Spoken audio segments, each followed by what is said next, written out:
पूर्व चेयरमैन विनोद गुप्ता ने नगर अध्यक्ष राजेश जायसवाल पर लगाया लूट और भ्रष्टाचार का आरोप। आदर्श नगर पंचायत आनंदनगर फरेंदा के गौतम बुद्ध व्यवसायिक कॉम्प्लेक्स के दुकानों के आवंटन व नवीनीकरण के नाम पर दुकानदारों का उत्पीड़न किसी भी दशा में बर्दाश्त नहीं किया जाएगा। इसके लिए जरूरत पड़ी तो सड़क से लेकर सदन तक लड़ेंगे लड़ाई।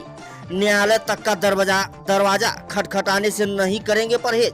उक्त बातें आज शनिवार को आनंद नगर पंचायत के पूर्व चेयरमैन विनोद गुप्ता ने प्रेस वार्ता के दौरान बताया कि चेयरमैन फरेंदा शासन प्रशासन के निर्देशों की आड़ में दुकानदारों का शोषण करने के फिराक में है।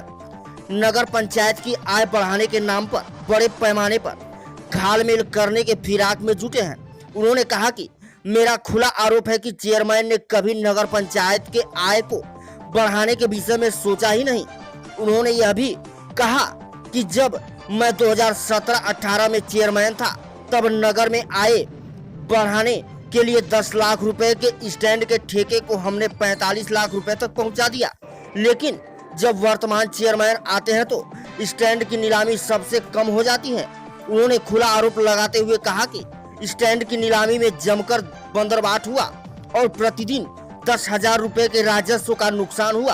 पूर्व नगर पंचायत अध्यक्ष यह भी आरोप लगाते हुए कहा कि जितना भ्रष्टाचार चेयरमैन साहब के कार्यकाल में हुआ है, अगर उसकी निष्पक्ष से जांच करा ली जाए तो चेयरमैन साहब को जेल जाने से कोई नहीं रोक सकता। गुप्ता ने यह भी कहा कि सरकार दुकानों का आवंटन एग्रीमेंट केवल एक बार करती है। जो दुकानों का एग्रीमेंट हुआ है उसमें स्पष्ट लिखा गया है कि 10 वर्ष में 25% किराए की वृद्धि होगी। यह दुकान सभी को जीविकोपार्जन के लिए दिया गया है, लेकिन नियम कानून को ताक पर रखकर चेयरमैन नगर पंचायत की आय बढ़ाने के नाम पर 1.5 लाख रुपए में बनने वाले मकान का 14 लाख रुपए डिमांड कर रहे हैं, जो कहीं से भी उचित नहीं है। उन्होंने यह भी कहा कि इस लड़ाई को लड़ने के लिए व्यापारियों के साथ वह किसी हद तक जा सकते हैं। पूर्व चेयरमैन ने यह भी कहा कि नगर पंचायत में व्याप्त भ्रष्टाचार और सरकारी धन की लूट को लेकर जिलाधिकारी से लेकर लोकायुक्त और विकास मंत्री तक पत्र लिखा गया है। यहाँ तक कि हाई कोर्ट में रिट भी हमने दाखिल कर रखा है। देखें पूरी खबर हमारे संवाददाता कृष्णा गुप्ता के साथ। जो पुराने एग्रीमेंट हैं उस एग्रीमेंट के तहत जो भी हमारी शर्तें हैं, आप उन शर्तों के मुताबिक आप जो भी हमसे लेना चाहें, शर्तों के मुताबिक जो भी लेना चाहें दे सकें। आपने हमारे शर्तों को निरस्त करके नया एग्रीमेंट बनाया है। जो पुराना एग्रीमेंट बना हुआ है स्टैम्प पेपर पे बना हुआ है, उस पर उनका व्यापारियों का सिग्नेचर है, जिन व्यापारियों को दिया गया। नया एग्रीमेंट जो आपने बनाया है उसमें संशोधन किया है 3 नंबर, 11 नंबर, 12 नंबर में हमारे एग्रीमेंट से और आपके एग्रीमेंट में संशोधन किया गया। आपने अपने हाथ से एग्रीमेंट बनाया।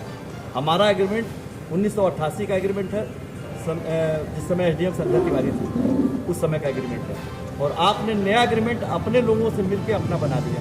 ये आपका एग्रीमेंट है।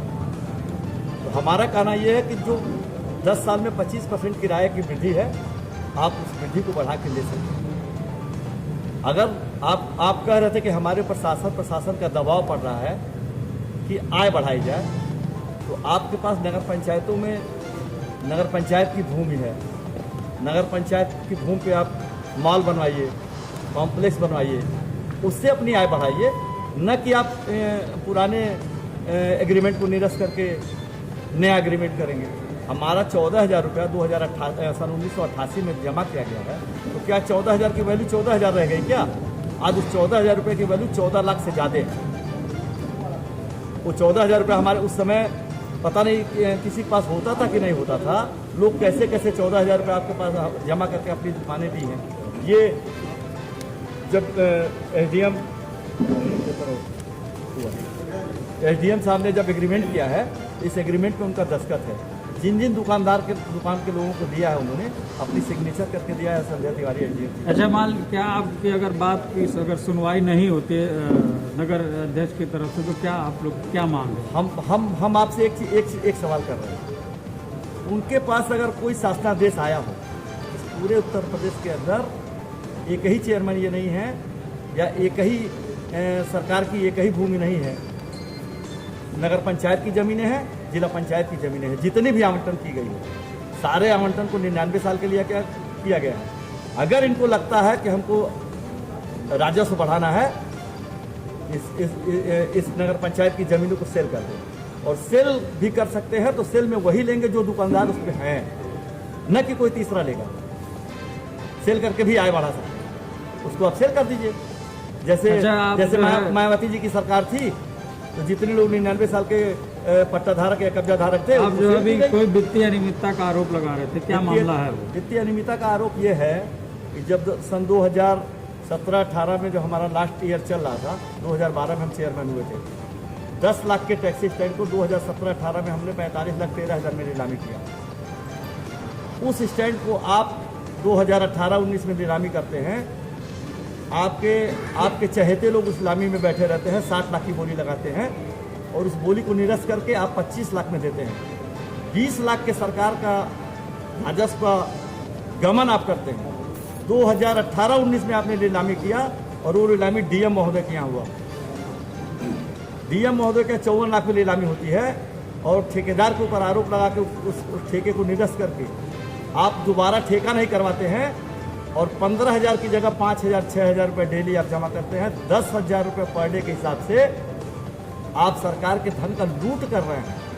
आप अपनी आय बढ़ा रहे हैं, न कि राजस्व आप सरकार के रेवेन्यू का बढ़ा रहे हैं। अगर किराए का मामला है तो किराया आप नहीं तय करेंगे, रेवेन्यू विभाग तय करेगा किराया। एडीएम साहब से आप किराया पूछ के तय करिए, रजिस्ट्रार से किराया तय करिए। ये किराया तय करने का अधिकार आपका नहीं है सरकार की ज़मीन पर। कोई प्राइवेट ज़मीन नहीं है कि हम जितना किराया चाहे उतना किराया मांग लें और हमको मिल जाएगा। तो सरकार की ज़मीन का है, सरकार की ज़मीन का जो रेट होगा वो किराया मिलेगा। आप व्यापारियों से बात किए होते इस मामले में, आपने व्यापारियों से बात नहीं किया। व्यापारियों को नोटिस दिया, एक दिन पहले नोटिस आती है और दूसरे दिन कैबिनेट लगी हुई नोटिस उनको व्यापारियों को मिल जाती है। आपने बात करने का रास्ता ही नहीं कहीं। कुछ ऐसा आरोप लग रहा है कि 2,000 रुपये कुछ लोग उनके मांगे। एकदम उन्होंने कहा, उनके कुछ लोगों ने कहा इस मामले को निपटा दिया जाएगा, 2,000 रुपया महीना हमको अलग से दे दिया जाएगा। यानी 42 दुकानें हैं तो 84,000। अब उनके लोगों ने कहा, हम आरोप चेयरमैन साहब को ऊपर नहीं लगा रहे। किन लोगों ने मांगा 2,000 रुपया कि हमको 2,000 रुपये महीना 42 दुकानदार दें तो हम इस मामले को खत्म कर दें।